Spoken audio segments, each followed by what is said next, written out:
नमस्कार, मैं आपके साथ आयुष चतुरांश और हमारी खास पेशकश सिटी का सरताज कौन में आप सभी का स्वागत है।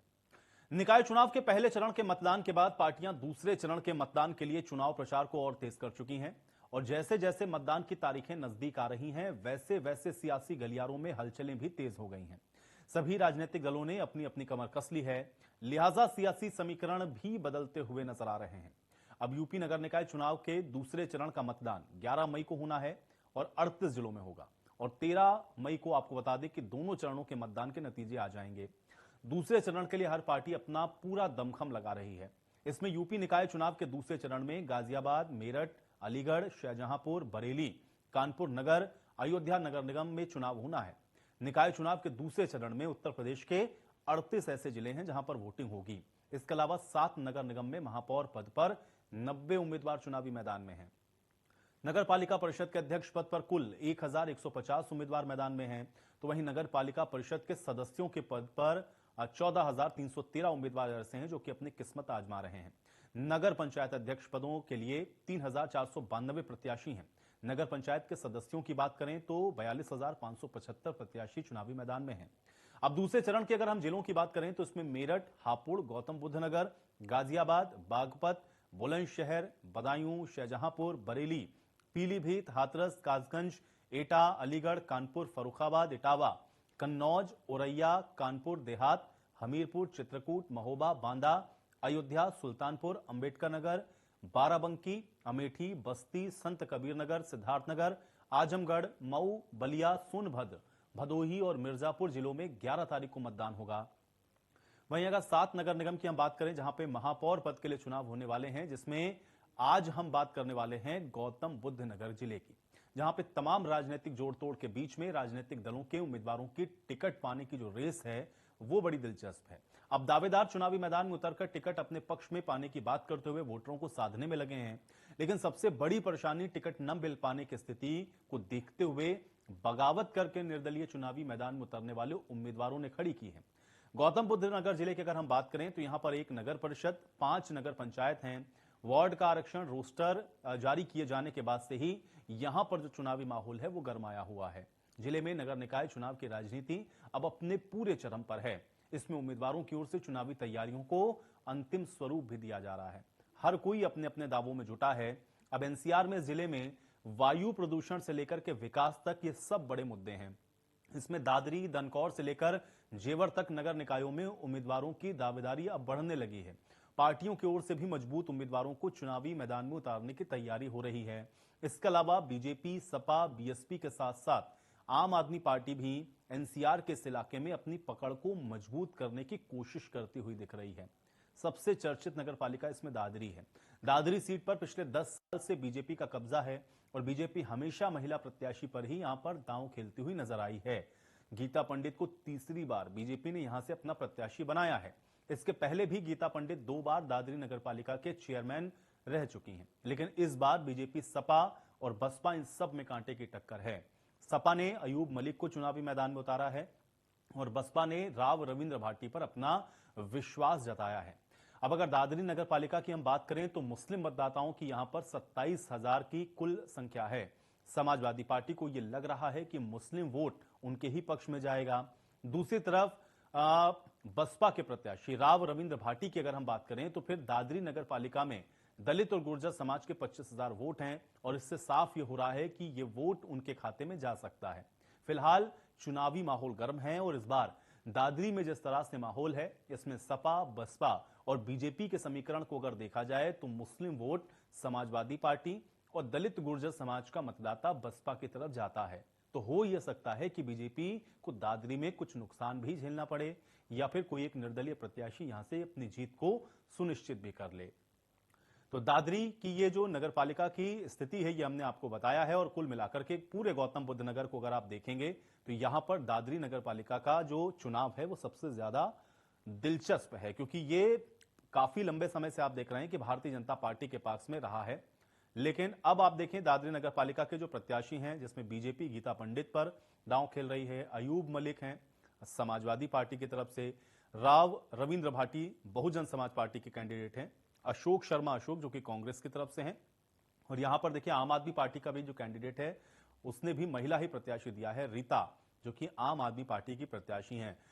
तो मुस्लिम या फिर आप यहां पर देखें कि जाट और गुर्जर, ये जो यहां के समुदाय हैं, इनके ऊपर खास नजर इन पार्टियों की रहती है। और ऐसे में हर बार आप देखते हैं कि जो चुनावी समीकरण है वो बहुत दिलचस्प होते हैं। लेकिन उसके बावजूद भी दादरी नगरपालिका पिछले, अगर आप कई सालों से देखें, लगभग 3 कार्यकाल अगर आप देखें, तो भारतीय जनता पार्टी यहां से जीत को दर्ज कर रही है।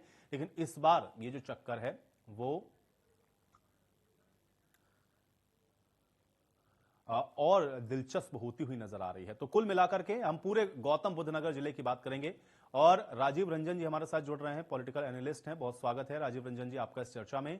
और हमारे साथ हमारे जो सहयोगी हैं रजत, वो भी इस वक्त हमारे साथ जुड़ चुके हैं। रजत, सबसे पहले मैं आपके पास आता हूं, जरा एक बार गौतम बुद्ध नगर का बताएं, जो आंकड़ा है इस बार का वो कितना दिलचस्प है, और दूसरा यह है कि ग्राउंड पर क्या है, क्योंकि सभी दावे प्रत्याशी अपनी अपनी जीत के कर रहे हैं, लेकिन आप लगातार चूंकि ग्राउंड पर मौजूद हैं, रिपोर्टिंग कर रहे हैं, ये बताएं कि इस बार का माहौल क्या है गौतम बुद्ध नगर का। देखिए, अगर गौतम बुद्ध नगर की बात करें तो इसमें 1 नगर पालिका और 5 नगर पंचायत हैं। एक चर्चित नगर पालिका है दादरी, जो कि अभी 5-10 साल से बात करें तो भाजपा की कब्जा है।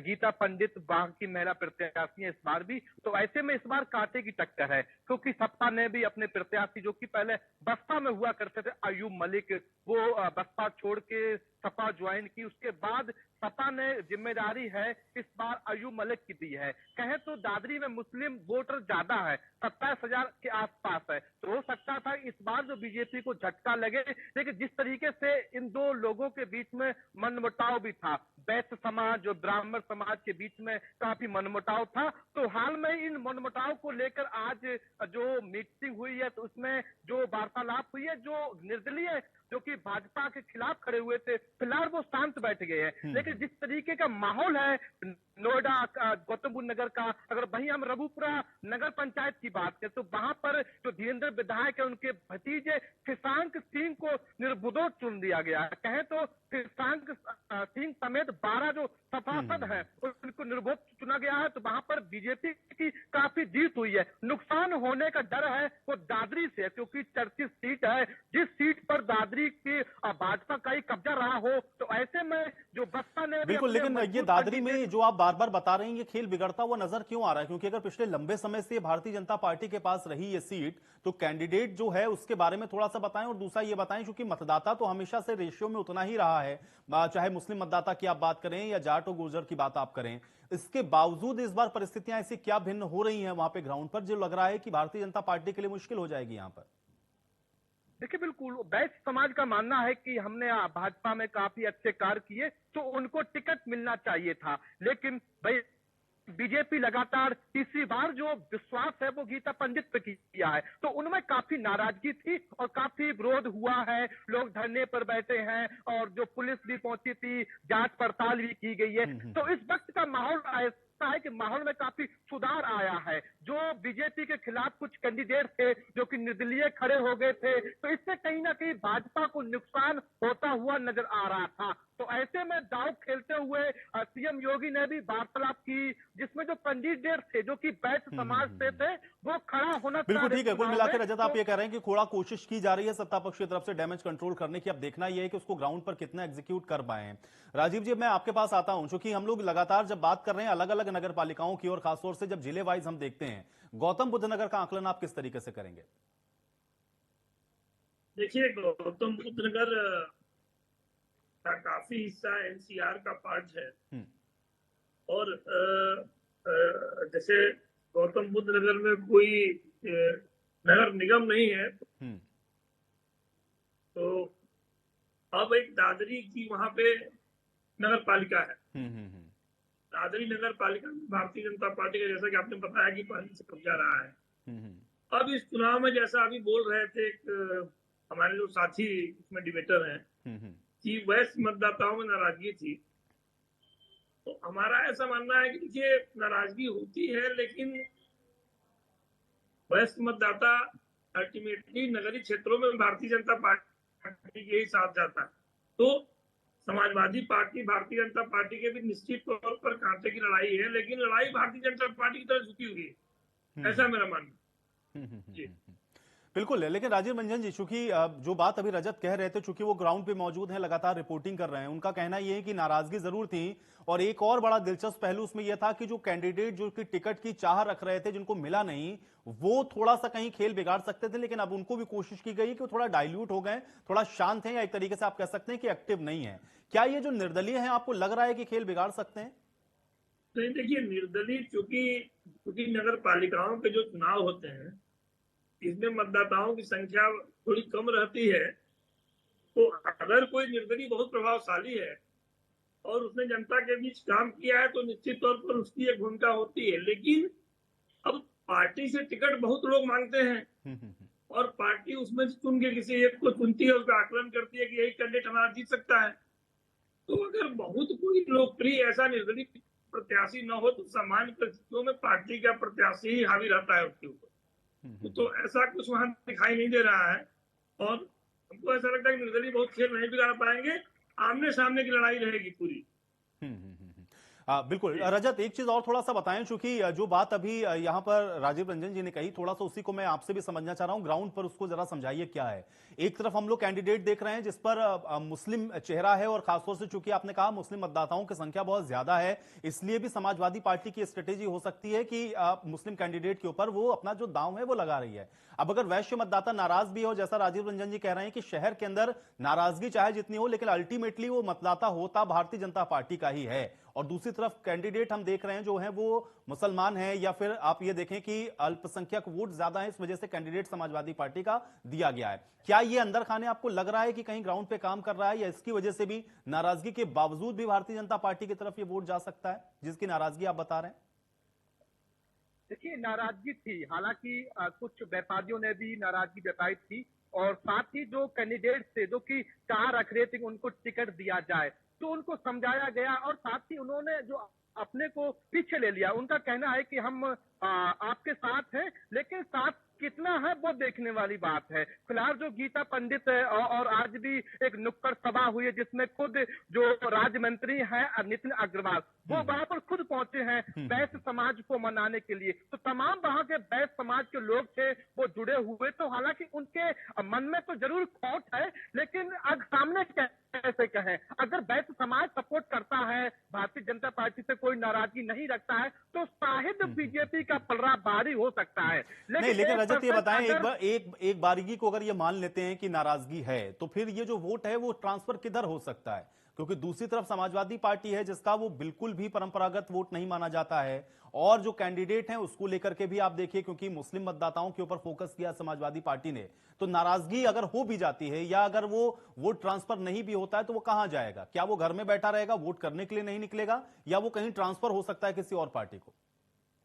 देखिए आयुष, ये जो दादरी क्षेत्र बसपा का गढ़ कहा जाता है, कहे तो मायावती यहीं से रहने वाली है, बादलपुर की। तो जो रविंदर राव है जो कि बसपा से जिन्हें टिकट मिला है, तो उन पर विश्वास जताया कहते तो बसपा ने, तो जाहिर सी बात है कुछ वोट जो गुज्जर समाज है, कुछ वोट है वो हो सकता है कि बसपा में कटे, और वही अगर बसपा में वोट वो जाता है तो जाहिर सी बात है तो बीजेपी को नुकसान होना तय है। अगर जो निर्दलीय कैंडिडेट थे जो कि अंदर से काफी नाराज हैं, अगर वो कटते हैं तो भी भाजपा को नुकसान है। इन दोनों के नुकसान से कहीं ना कहीं जो सपा है वो भारे हो जाएगा, क्योंकि सपा जो मुस्लिम वोट है वो अधिकतम सपा को ही जाएंगे, क्योंकि एक दादरी वो क्षेत्र है जहां पर सर्वाधिक जो वोट है वो मुस्लिम वोट है। ऐसे में अगर जो वोट है जो निर्दलीय वोट हो गया, या जो बीजेपी से अब इस वक्त जो नाराजगी है, या जो बसपा में कुछ वोट अगर गुज्जर समाज का कट के जाता है, तो निश्चित तौर पे भाजपा बिल्कुल सही,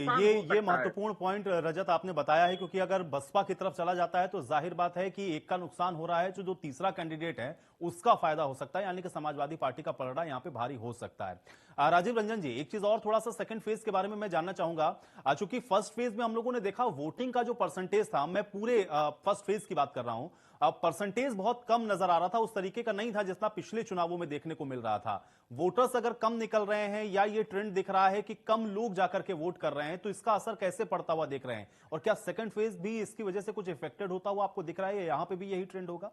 राजीव जी, देखिए, सामान्य धारणा जो होती है वो यही होती है कि अगर वोटर कम निकल रहे हैं तो कोई सत्ता के विरोध में कोई लहर नहीं है या सरकार के विरोध में कोई लहर नहीं है। अब अगर वोटर कम निकल रहे हैं तो निश्चित तौर पर ये तो होता ही है कि वोटर उदासीन है। वोटर रूलिंग पार्टी को हटाना नहीं चाहता है, लेकिन रूलिंग पार्टी से भी बहुत संतुष्ट नहीं। तो ऐसी स्थिति निश्चित तौर पर वहां बन सकती है। जैसा भी बोल रहे थे हमारे साथी कि अगर वैसे वोटर बहुजन समाज पार्टी की तरफ चले गए तो भारतीय जनता पार्टी बड़ी मुश्किल में वहां होगी। और ये कम वोटिंग का जो ट्रेंड है ये आगे भी ऐसे ही रहेगा, बहुत इसमें परिवर्तन नहीं आने वाला है। खास करके निकाय चुनाव में जनता थोड़ी उदासीन है। हम भी करीब करीब पूरा प्रदेश घूमे हैं इस चुनाव में। जी जी। हमको भी ये दिखा है कि जनता बिल्कुल मतलब उतने आक्रामक तरीके से या जनता का वो इन्वॉल्वमेंट चुनाव में नहीं। नहीं बिल्कुल ठीक है, लेकिन राजीव जी क्योंकि हम लोग हमेशा हर चुनाव, हालांकि चुनाव तो सारे अलग अलग होते हैं, आप ग्राम पंचायत से लेकर के अगर आप लोकसभा के चुनावों तक जाएंगे, ट्रेंड सबके अलग होते हैं, मुद्दे सबके अलग होते हैं, लेकिन फिर भी लोग एक दूसरे के साथ जोड़ते हैं कि अभी देखिए हमने यहां पर इतनी सीटें जीतनी, जनता हमारे साथ है और अब हम 24 में इस तैयारी के साथ जाने वाले हैं। ये जो ट्रेंड अभी दिख रहा है, क्या आपको लग रहा है कि ये कुछ 24 में इसका कुछ इफेक्ट हो सकता है? नहीं, देखिए 24 में एक माहौल बनेगा। ये जो चुनाव बीतेगा इसमें जो भी पार्टी जीतेगी या जो भी पार्टी मजबूती से जीतेगी उसका अभी से एक माहौल बनेगा, एक मैसेज ये जाएगा कि जनता का उनके ऊपर असर। तो एक माहौल बनाने के हिसाब से निश्चित तौर पर ये 24 के पहले का सबसे बड़ा चुनाव। ठीक है, लेकिन राजीव जी इसमें जो विपक्षी पार्टियां हैं उनकी भूमिका को आप कैसे देखते हैं? एक तरफ तो हम लोग देख रहे हैं बीजेपी का आक्रामक चुनाव प्रचार है, मुख्यमंत्री जितना मैक्सिमम चुनावी सभाएं कर सकते हैं उतना कर रहे हैं, 2 डिप्टी सीएम लगे हुए हैं, मंत्री लगे हुए हैं, लेकिन दूसरी तरफ विपक्ष जब हमको दिखता है तो वो इंटेंसिटी उनकी नजर आ नहीं रही है। क्या इसको उतनी गंभीरता से विपक्ष नहीं ले रहा है या इसके पीछे के कुछ और कारण भी आप इसका आकलन कर पाते हैं? देखिए, भारतीय राजनीति में जब से मोदी युग आया, मोदी युग की जो भाजपा है वह सभी चुनाव, चाहे छोटा चुनाव हो चाहे बड़ा चुनाव हो, सभी चुनाव को बहुत गंभीरता से लड़ती है। और पार्टी का चुनाव प्रबंधन विभाग जो लखनऊ में बैठता है वो लखनऊ से पूरे चुनाव को का एक बहुत बेहतरीन प्रबंधन करता है। छोटे से छोटे आदमी से लेकर बड़े से बड़ा आदमी चुनाव में कैसे लगेगा और कैसे उपयोगिता उसकी निकल के आएगी, पार्टी इस पर मंथन करती है। तो भारतीय जनता पार्टी के प्रचार तंत्र के आगे तो कोई भी पार्टी टिकती नहीं है। अब समाजवादी पार्टी जो मेन कंटेंडर उत्तर प्रदेश में भारतीय जनता पार्टी के सामने है, अब उसकी रणनीति देखिए कि अखिलेश जी लखनऊ में एक दिन मेट्रो में घूम लिए और उसी को प्रचार मान लिए। और भारतीय जनता पार्टी जो कि रूलिंग पार्टी है, चीफ मिनिस्टर जो है गाजीपुर से लेकर गाजियाबाद तक, बलिया से लेकर बदायूं तक उनकी सभाएं हो रही है। और इसी बीच में प्रशासनिक कार्यों को संचालित करते हुए वो यहाँ से कर्नाटक भी चले जा रहे हैं।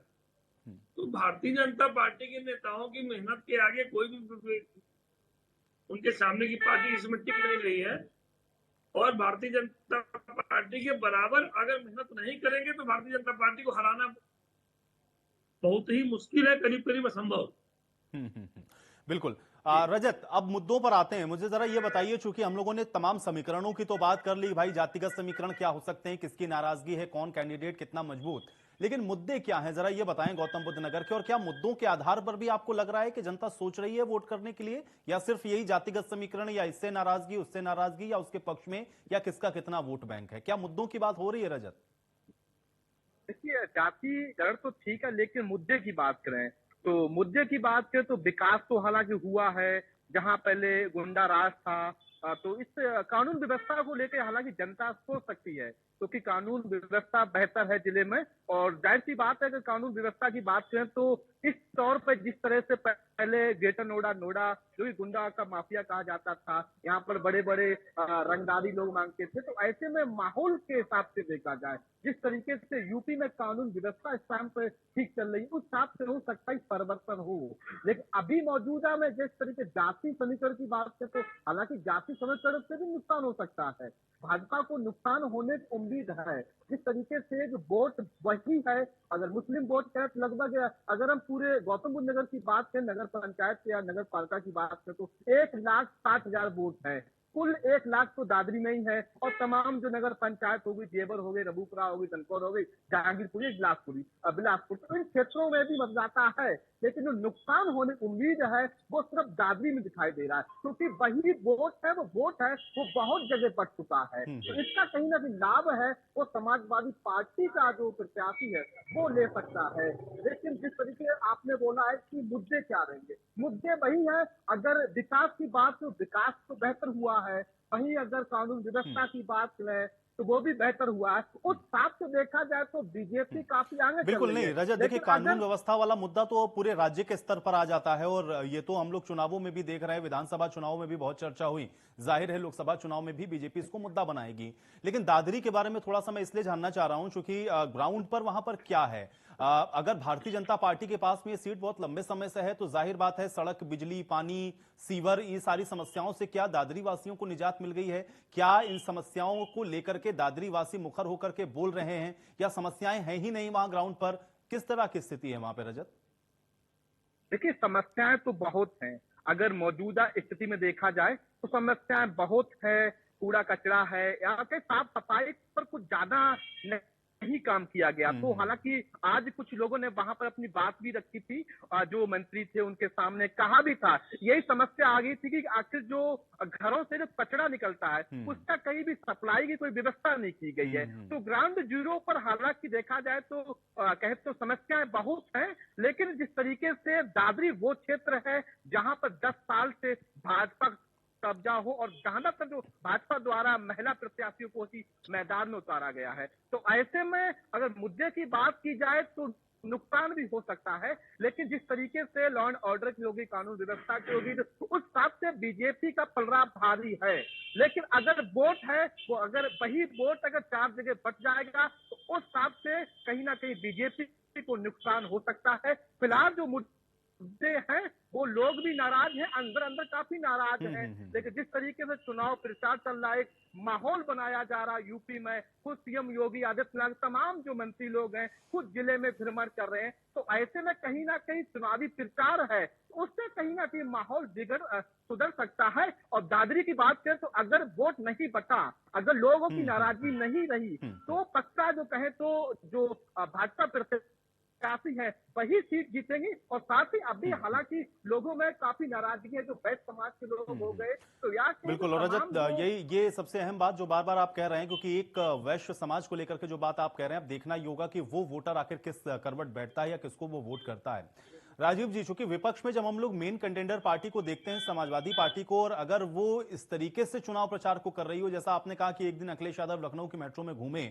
या कुछ प्रेस कॉन्फ्रेंस उन्होंने कर दी और उसके बाद बहुत ज्यादा एक्टिव है नहीं, इसको हम लोग किस नजरिए से देखें? क्या वो ये मान चुके हैं कि हम प्रचार तंत्र जो भारतीय जनता पार्टी का है हम उसका मुकाबला नहीं कर सकते हैं, या वो इसका आकलन कर चुके हैं कि हमारे पास वो कैपेबिलिटी नहीं है कि हम उस तरीके से कहीं फेस कर पाए या लड़ पाए भारतीय जनता पार्टी के साथ में, या एक तरीके से हथियार डाल देने वाली स्थिति है, या जनता के भरोसे है कि जनता ही नाराज हो जाए और हमको वोट दे दे तो हम सत्ता के अंदर आ जाएं? कारण क्या है ये उदासीनता का? देखिए, आपने जो अंतिम बात कही, समाजवादी पार्टी इसी उम्मीद में है कि चूंकि हम नंबर 2 की पार्टी उत्तर प्रदेश में है और जनता भारतीय जनता पार्टी से कभी न कभी तो नाराज होगी, नहीं तो इतना बड़ा ये नगर निकाय का चुनाव है, इसमें प्रॉपर रणनीति बना के अगर पूरे प्रदेश में प्रचार उस स्तर पे करते तो एक माहौल बनता। लेकिन ऐसा प्रचार या ऐसी चीजें कहीं दिखाई नहीं दे रही। उनके दिमाग में केवल यही है कि ट्वीट कर दीजिए, प्रेस कॉन्फ्रेंस कर दीजिए, एक आध दिन घूम दीजिए। अच्छा, दूसरा क्या है कि समाजवादी पार्टी में अखिलेश यादव के बाद एक बहुत बड़ा वैक्यूम है, और अखिलेश यादव के लेवल के बाद जो अन्य नेता है उनका लेवल बहुत छोटा है। तो एक सम्मिलित प्रचार जो होता है, एक सामूहिक प्रचार अभियान दिखता है, तो ऐसा कोई प्रचार न दिख रहा है, न चल पा रहा है। और भारतीय जनता पार्टी को निश्चित तौर पर इसका फायदा मिल रहा है। चलिए राजीव जी, बहुत शुक्रिया इस एक्सपर्ट कमेंट के लिए। रजत, बहुत शुक्रिया आपका ग्राउंड जीरो से ये रिपोर्ट के लिए। हालांकि अब देखना यही है, जो कि दादरी सबसे अहम है गौतम बुद्ध नगर के अंदर, और यहां पर जो सियासी समीकरण है वो जिस ओर इशारा कर रहे हैं, क्या जनता उसी मूड में है या फिर जो फैसला है वो उससे कुछ इतर आता है। आज इस खास पेशकश में मेरे साथ फिलहाल इतना ही।